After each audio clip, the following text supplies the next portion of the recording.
말씀 보도록 하겠습니다. 오늘 하나님께서 우리에게 주시는 말씀은 사무엘상 21장 10절에서 22장 2절까지의 말씀입니다. 제가 말씀 읽도록 하겠습니다. 다윗이 거기를 떠나 그날로 사울에게 도망하여 가드왕 아기스에게로 갔다. 아기스의 신하들이 왕에게 보고하였다. 이 사람은 분명히 저 나라의 왕 다윗입니다. 이 사람을 두고서 저 나라의 백성이 춤을 추며 이렇게 노래하였습니다. 사울은 수천 명을 죽이고 다윗은 수만 명을 죽였다. 다윗은 이 말을 듣고 가슴이 뜨끔했다. 그는 가드왕 아기스 옆에 있는 것도 안전하지 못하다는 생각이 들었다.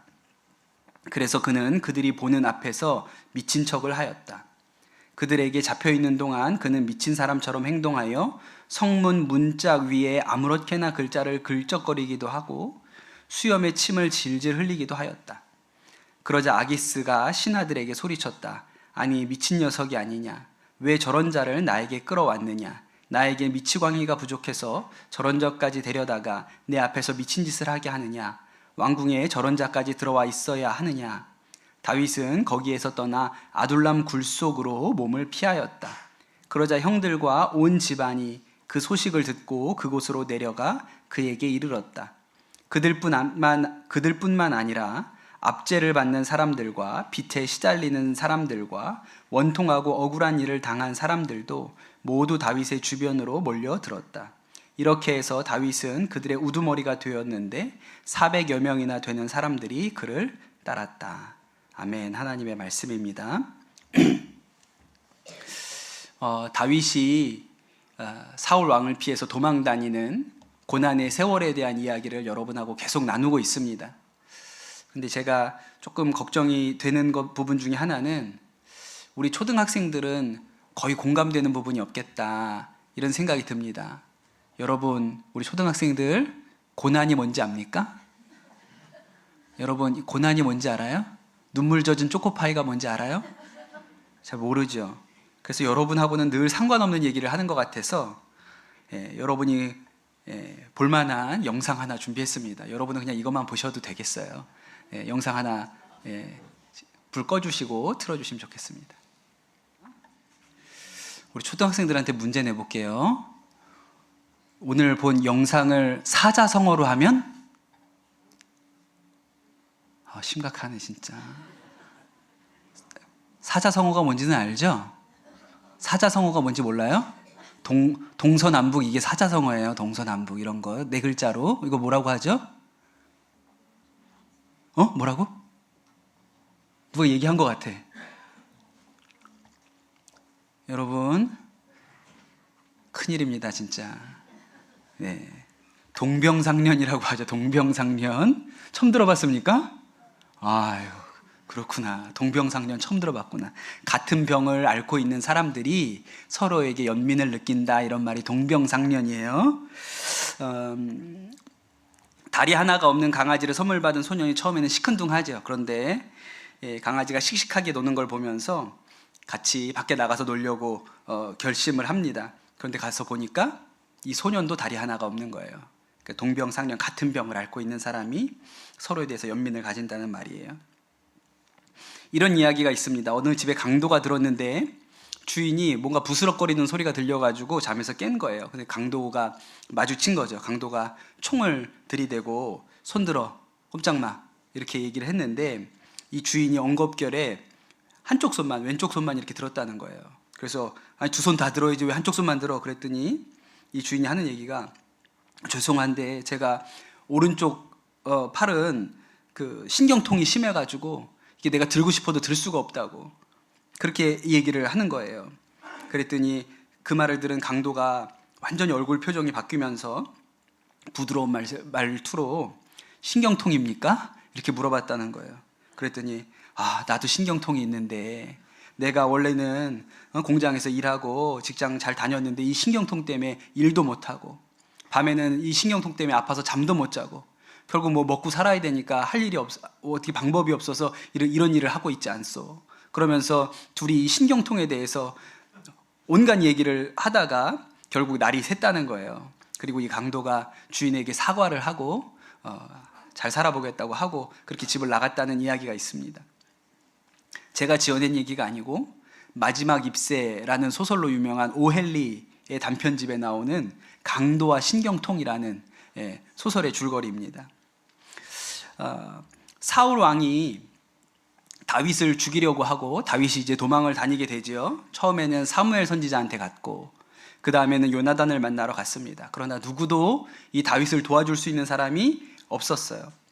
지난주 말씀에 다윗이 성소가 있었던 놉으로 도망가죠. 갔는데 얼마나 배가 고픈지 그래서 거기 가서 빵을 얻어먹고 또 무기도 가져오지 않았는데 거기 마침 골리앗의 칼이 있다 그래가지고 그 칼을 가지고 옵니다. 이제 어디로 가야 될까요? 다윗이 어디로 도망가야 이 사울 왕에게서 피할 수 있겠습니까? 다윗이 생각을 한 거예요. 어디로 도망가면 될까?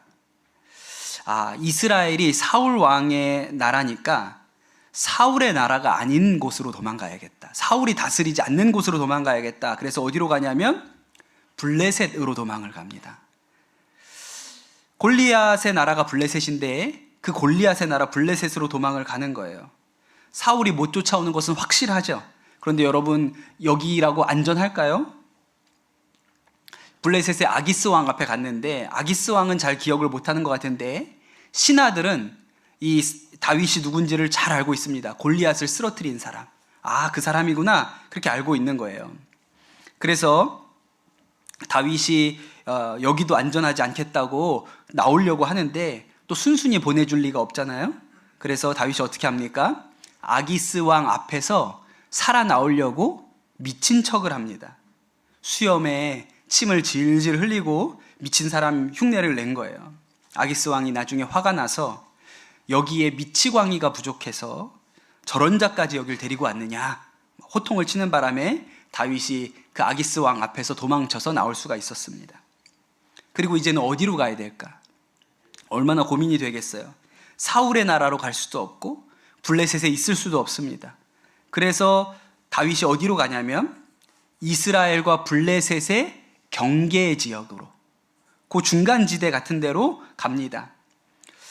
그곳이 지형이 아주 독특해가지고 지금도 가면 그 땅에는 동굴이 많이 있습니다. 그 동네 이름이 아둘람이거든요. 근데 아둘람이라는 데가 이렇게 큰 동굴 하나가 있는 게 아니고 동굴이 여러 개 있어요. 그 땅에. 그 사람들이 뭔가 어려운 일을 당했을 때 숨어들기 좋은 장소였어요.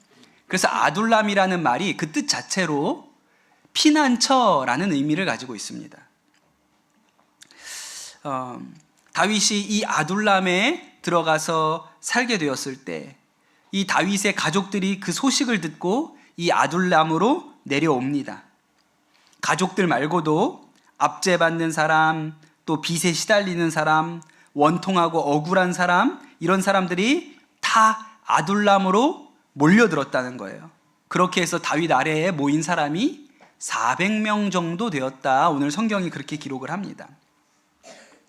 여러분, 고난당하는 일이 힘든 일이에요. 그렇죠? 다윗이 갈 곳이 없습니다. 배도 고프고 살아보겠다고 블레셋까지 갔다가 미친 척하고 그렇게 도망쳐서 나와야 됐어요. 이제는 번듯한 집이 아니라 굴 속에 살아야 되는 형편이 됐습니다. 그런데 여러분, 우리도 우리 인생 가운데 고난의 시간이 있고 어려운 일들을 겪을 때가 있는데 그때 그 고난이 주는 유익이 있습니다. 다윗에게도 이 고난의 시간이 그에게 주었던 유익이 있어요.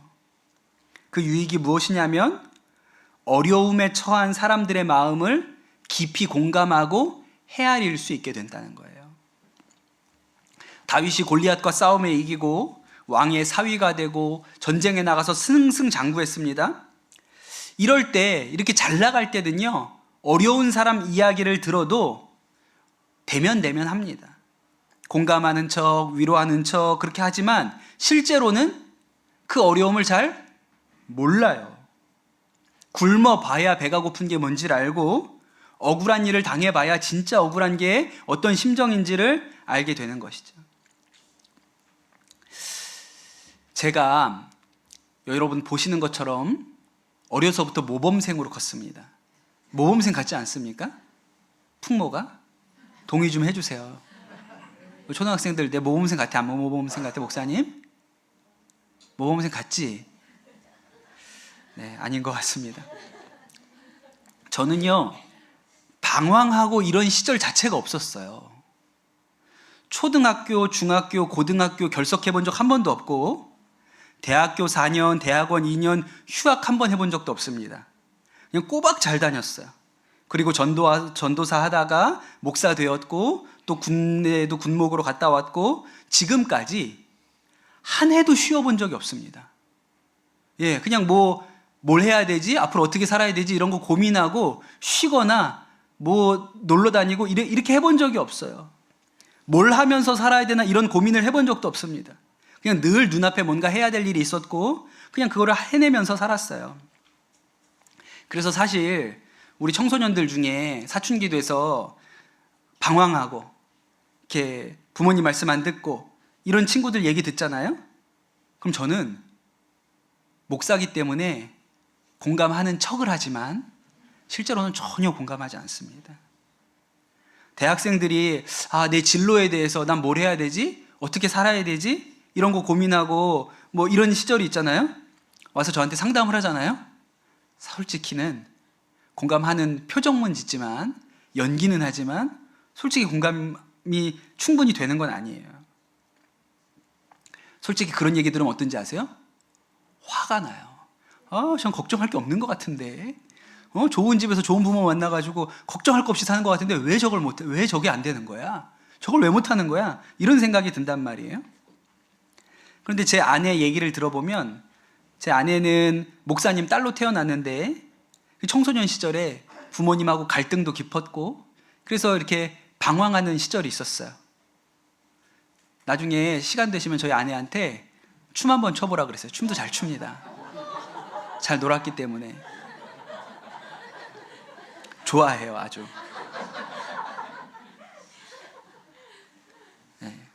하여튼 잘 놀았어요. 그래서 그렇게 방황하거나 이런 어려움 겪고 있는 청소년들 보면 연민을 가지고 있고 이해하고 공감하는 마음이 훨씬 크죠. 제가 진짜 못 봐주는 것 중에 하나가 목사님 자녀들이 방황하는 걸 못 봐줘요. 아니 부모 멀쩡하게 잘 만나서 저렇게 아버지가 목회한다고 고생하고 눈물 뿌려 기도하는데 왜 이놈들이 이렇게 말을 안 듣지? 저는 분이 나거든요. 근데 저희 아내는 잘 공감합니다. 그럴 수 있지. 목회자의 자녀로 크는 게 그렇게 어려울 수 있지. 그렇게 공감을 해요. 그러니까 여러분 경험을 해본 것이 그 어려운 형편의 마음을 공감할 수 있는 힘을 주는 것이죠. 다윗이 인생의 그 밑바닥을 경험해 보니까 바닥에 있는 사람들, 그 어려움 당하는 사람들의 처지가 눈에 들어오는 거예요. 그렇게 모여진 공동체가 아둘람 공동체입니다. 신갈렙 선교사님이라는 분이 계신데 이분이 서울대 경영학과 나오셨고 이랜드에서 10년 동안 대표이사를 지냈던 비즈니스맨입니다. 굉장히 성공한 분이죠. 나중에는 그분이 이랜드 대표이사 사장을 그만두고 나서 비즈니스 선교라는 걸 시작하세요. 선교사님들이 선교 현장에 들어가는 일이 너무 어려우니까 비즈니스를 통해서 선교 현장에서 어떻게 사역을 할 것인가 이런 접근법이 생기는데 사실은 그 문을 우리나라에서 처음 여신 분이라고 해도 과언이 아닙니다. 이렇게 비즈니스 영역에서 또 선교 영역에서 열심히 사역하시던 분인데 그런데 2006년에 이분이 암에 걸렸다고 판정을 받습니다. 그것도 말기여서 살기가 어렵다는 그런 이야기를 들어요. 그때 수술도 하시고 또 여러 가지 방사선, 항암 이런 치료들을 다 하셨는데 그 몸을 좀 쉬고 요양을 하려고 강원도 고성에 내려가셨어요. 이분이 스스로 공부도 많이 하고 노력도 많이 해서 결국은 그 말기암을 극복해냅니다. 살아나요. 지금도 살아 계세요. 네.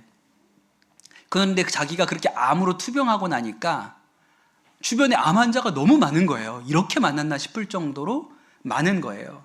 그래서 자기가 요양했던 그 고성에 그 한옥집이었거든요. 그 한옥집으로 암 환자들을 불러서 자기가 어떻게 암투병을 이겨냈는지 기도도 하고 쉬기도 하고 거기서 또 어떻게 해야 건강을 유지할 수 있는지 이런 세미나도 하고 그렇게 시작을 했습니다. 그래서 그 곳 이름을 아둘람이라고 지었어요. 고성의 아둘람이라는 그런 곳이 있는데 저희 아버지도 암투병 하실 때 가보고 싶어 하시더라고요. 거기를 책에서 보고 이런 데가 있구나. 그래서 가보고 싶어 하셔서 한번 모시고 갔던 적도 있습니다. 가족 안에 암 환자가 있다는 것 힘들겠다고 짐작을 하지만 실제로 겪어본 것과 겪어보지 않은 것은 완전히 다른 것이죠. 이동원 목사님 차남인 이범 집사라는 분이 암으로 투병하다가 젊은 나이에 돌아가셨습니다. 40인가 이렇게 진짜 젊은 나이에 하나님 앞에 부름을 받았는데 그 이동원 목사님이 이렇게 아들을 먼저 떠나보내고 얼마나 마음이 아프시겠어요? 그런데 아들을 떠나보내고 나서 장례를 치르고 나서 10가지 감사라는 글을 쓰셨는데 그 중에 7번째가 수많은 암 환자들과 연대할 수 있어서 감사합니다. 8번째가 자식 잃은 수많은 분들의 마음을 알 수 있어서 감사합니다. 이동원 목사님이 평생 목회하셨지만 사실은 내 집에 내 아들이 암에 걸려서 투병하기 전까지는 그 몰랐던 거예요. 그게 어떤 일인지.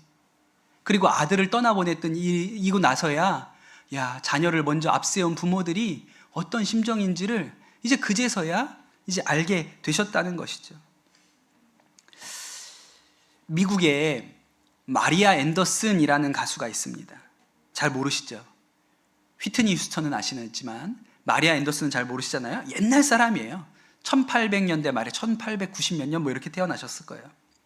제가 어렸을 때 저희 집에 있었던 위인 전집 중에 마리아 앤더슨이 있었습니다. 요새는 잘 거론 안 하는 사람이에요. 세계적인 지휘자 토스카니니가 100년에 한 번 나올까 말까 한 목소리다. 그렇게 칭찬했던 사람인데 흑인이었습니다. 아주 가난한 흑인 가정에서 태어났어요. 아버지는 얼음 공장 노동자였고 그때만 해도 미국이 아주 흑백 차별이 노골적이었던 때입니다.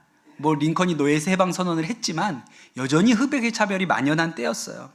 근데 이 마리아 앤더슨이 어렸을 때부터 너무 노래를 잘했다는 거예요. 6살짜리인데 교회에서 성가대 특송하고 그랬어요. 너무 노래를 잘해서 옆에 있는 교회에서 와가지고 특송하라고 6살짜리 애를 그 정도로 잘했거든요. 그런데 너무 가난했기 때문에 어디에서 노래를 제대로 배울 수가 없었죠. 그래서 그 동네 교회 성가대에서 돈을 모아가지고 이 아이를 음악을 배울 수 있도록 길을 열어주고 그렇게 했어요. 그렇게 했지만 흑인이었기 때문에 음대를 갈 수는 없었습니다. 그러다가 28살에 뉴욕 필하모니 오케스트라에서 같이 연주할 노래할 사람을 찾는다. 오디션이 있다. 거기에 지원을 해서 1등을 합니다. 그리고 이제 인류 무대들에 서게 된 거예요. 그렇게 가수로 크게 성공했거든요. 유럽에도 나가서 공연을 하고. 그런데도 불구하고 흑인이었기 때문에 어려움이 엄청 많았습니다. 한 번은 어느 큰 극장에, 워싱턴에 있는 큰 극장에서 노래를 부르기로 되어 있었는데 흑인이라는 이유로 대관을 취소해 버립니다. 노래 못 부른다고 한 거예요. 아니 사람들 다 티켓까지 나가고 오기로 되어 있는데 노래를 못 부르게 했어요. 그래서 워싱턴에 있는 링컨 기념관으로 그 사람들을 오라고 해서 그 야외에서 노천에서 노래를 부릅니다. 또 어디는 연주하러 어떤 도시에 갔는데 흑인은 여기서 숙박을 할 수 없다 그래서 그 도시에 머무르지 못하는 때도 있었고 또 어떤 때는 흑인은 식당에 들어올 수 없다 그래서 식사도 못하고 배를 굶은 채로 노래를 해야 되는 때도 있었다 그랬어요.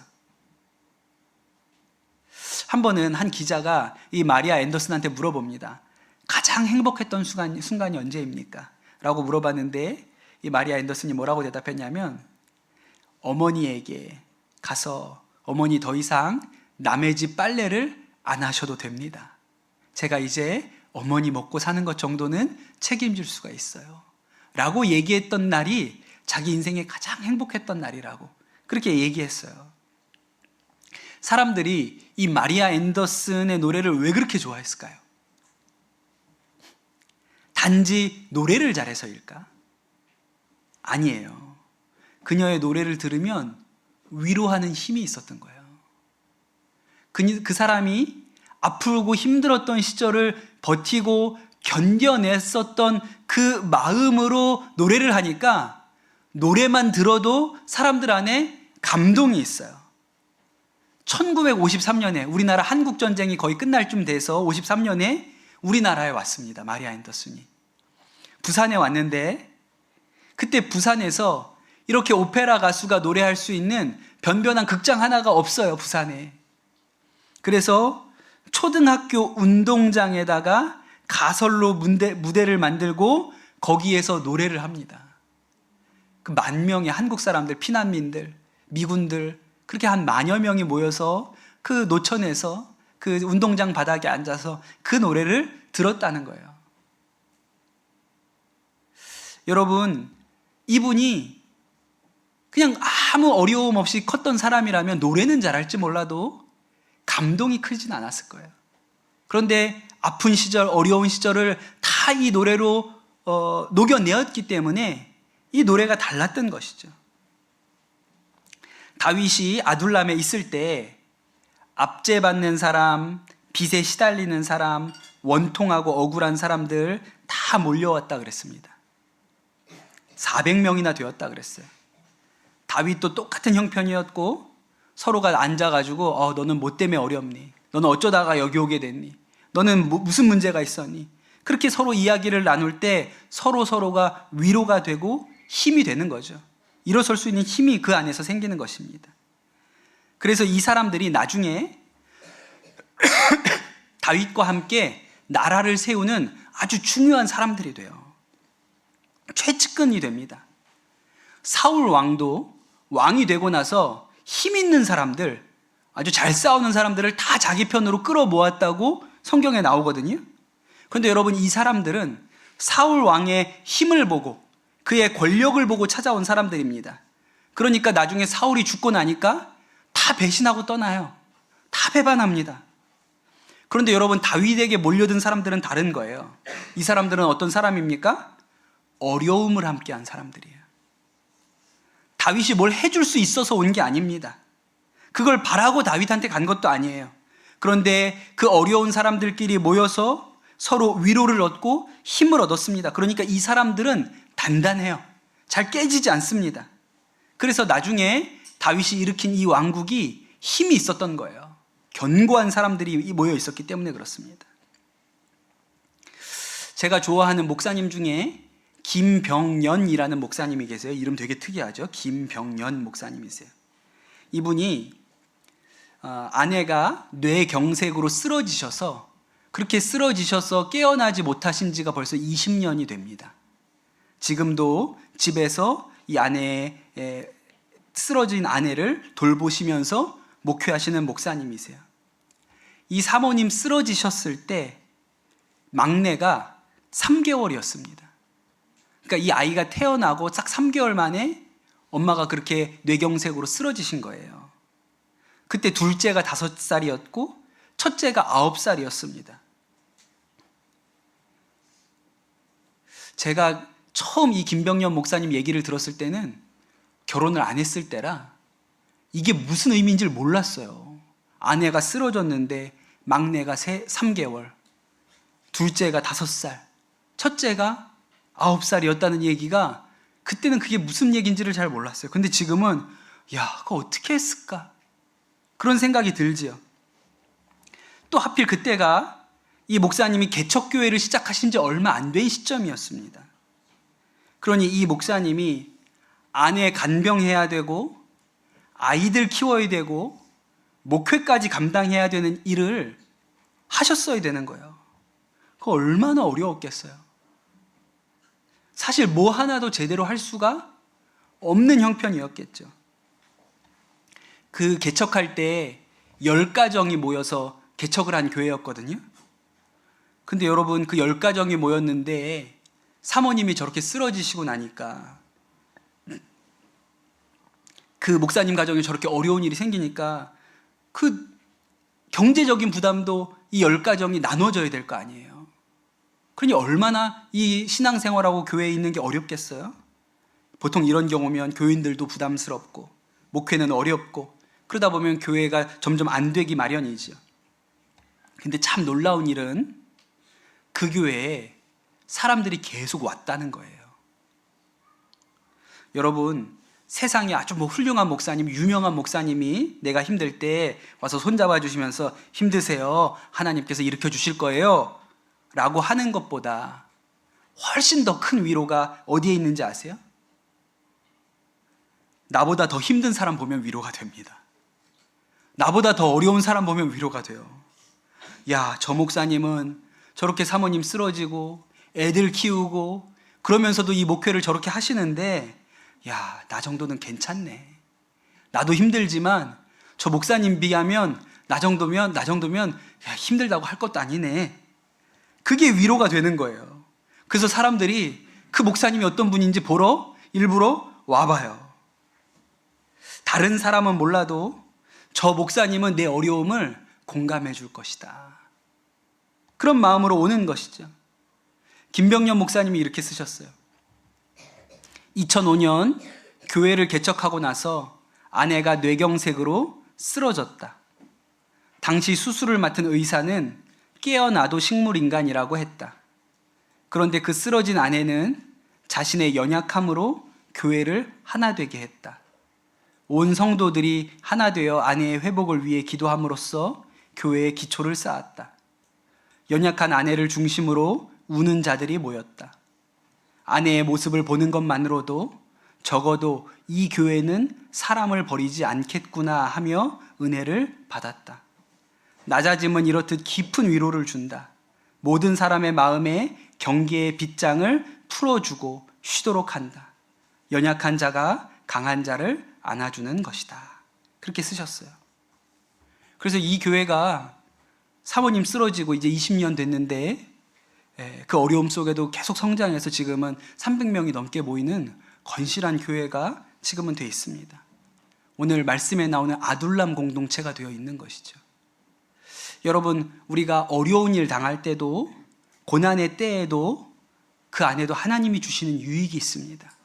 우리가 어려움을 겪어봤기 때문에, 아파봤기 때문에 아픈 사람들, 힘든 사람들이 눈에 들어와요. 공감하게 되는 것이죠. 그래서 그 사람들 안에 회복이 있습니다. 서로가 서로의 상처를 알기 때문에, 이해하기 때문에 보듬어주는 회복이 있어요. 그래서 그 공동체가 단단합니다. 그래서 힘들고 어려울 때 모이는 사람들이 진짜인 거예요. 여러분 고난의 때에도 하나님이 주시는 유익이 여러분에게 있다는 사실을 마음으로 받으시게 되기를 축복합니다. 우리 가운데 하나님께서 어려운 이들을 향하여 눈을 열어주시는구나. 위로를 주시려고 하시는 것이구나. 여러분, 그런 믿음의 눈이 열리시기를 바라고, 또 우리 강남 천안목자교회가 주 안에서 그런 아름다운 아둘람 공동체, 어렵고 힘들어도 서로가 세월을 버텨주고 세워주는 아둘람 공동체가 될 수 있기를 예수님의 이름으로 축복합니다. 오늘 주신 말씀 붙들고 이 시간 같이 기도하도록 하겠습니다.